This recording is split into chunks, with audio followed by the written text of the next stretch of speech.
Hi friends, அஸ்ஸலாமு அலைக்கும். இன்றைக்கி நம்ம சேனலில் சூப்பராக ஸ்பாஞ்சியாக பர்கர் பன் கடையில் எதுவே வாங்க தேவையில்லை. எப்படி பஞ்சு போல் இருக்குது பாருங்கள். இதை எப்படி சுலபமாக நம்ம வீட்டிலே பண்ணுறது அப்படின்னு இந்த வீடியோவில் நம்ம பார்க்கலாம். அதுக்கு நம்ம முதல்ல 2½ கப் அளவுக்கு மைதா சேர்த்துக்கலாம். அதில் கொஞ்சமாக ஈஸ்ட்டு, அப்புறம் கொஞ்சமாக சுகர், அப்புறம் கொஞ்சமாக உப்பு, இதெல்லாம் சேர்த்துட்டு நல்லா மிக்ஸ் பண்ணி எடுத்துக்கோங்க.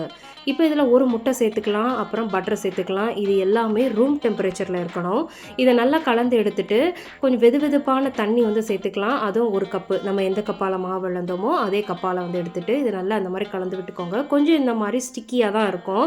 இப்போ இதை ஒரு ஒர்க் ஸ்பேஸ்க்கு நம்ம மாற்றிக்கலாம். அதில் கொஞ்சமாக மாவு டஸ்ட் பண்ணிவிட்டு ரொம்ப அழுத்தம் கொடுத்துலாம் பிணையணும்னு அவசியம் இல்லை. லைட்டாக அது உருண்டை பிடிக்கிற அளவுக்கு லைட்டாக அந்த மாதிரி ஒரு 5 மினிட்ஸ் இந்த மாதிரி ரோல் பண்ணி எடுத்துக்கோங்க. இந்த அளவுக்கு இருந்தால் போதும். இப்போ இதை நம்ம ஒரு பவுலுக்கு ட்ரான்ஸ்ஃபர் பண்ணிவிட்டு இதை அப்படியே ஒரு க்ரிங் ரேப் போட்டு நம்ம இது பண்ணிக்கலாம். இந்த பவுலில் நல்லா ஆயில் க்ரீஸ் பண்ணிக்கோங்க. மாவுலேயும் மேலே கொஞ்சம் ஆயில் க்ரீஸ் பண்ணிவிட்டு இது 1 மணி நேரம் இதை அப்படியே விட்டுடுங்க. 1 மணி நேரம் கழிச்சு பாருங்கள் எப்படி நல்லா பொங்கி வந்திருக்குன்னு. இது ஒரு டிஷ்ஷும் கொடுத்துட்டு இதை திரும்ப நம்ம ஒர்க் ஸ்பேஸ்க்கு மாற்றிடலாம். இப்போ இது ஒர்க் ஸ்பேஸ்க்கு மாற்றிட்டு இதை திரும்ப நம்ம போட்டு பிணையெல்லாம் தேவையில்லை. இதை அப்படியே இந்த மாதிரி சமப்படுத்திக்கோங்க.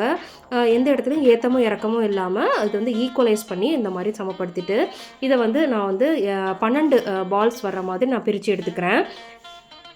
இப்போ இந்த மாதிரி 12 உருண்டைகளாக பிரித்து எடுத்துகிட்டு இந்த மாதிரி நான் எப்படி ரோல் பண்ணுறனோ அதே மாதிரி ரோல் பண்ணி எடுத்துக்கோங்க. இந்த மாதிரி உள்ளே வச்சுட்டு கீழே இந்த மாதிரி நம்ம ஒரே மாதிரி ஷேப் பண்ணி எடுத்துக்கலாம். இப்படி கையாலே நல்லா ரோல் பண்ணி எடுத்துக்கோங்க. அப்படி இல்லைனா ஒர்க் ஸ்பேஸ்க்கு மாற்றிட்டு அதை கீழே ரைட்டாக இந்த மாதிரி நம்ம ரோல் பண்ணி எடுத்துக்கலாம். இதே மாதிரி ரோல் பண்ணி எடுத்துக்கோங்க. நல்லா மேலே ஈவனாக இருக்கணும். மேலே எந்த விதமான கிராக்ஸும் இருக்கக்கூடாது. இப்போ இதை நம்ம திரும்ப ஒரு 30 நிமிஷம் அப்படியே விட்டுடலாம். 30 நிமிஷம் கழிச்சுட்டு இதில் எக் வாஷ் கொடுத்துக்கலாம். ஒரு முட்டை, அதில் கொஞ்சமாக பால் சேர்த்து நல்லா பீட் பண்ணி எடுத்து வச்சுருக்கேன். அதை இந்த மாதிரி நம்ம எக் வாஷ் கொடுத்துக்கலாம். மேலே கொஞ்சமாக செசமி சீட்ஸ் சேர்த்துக்கோங்க.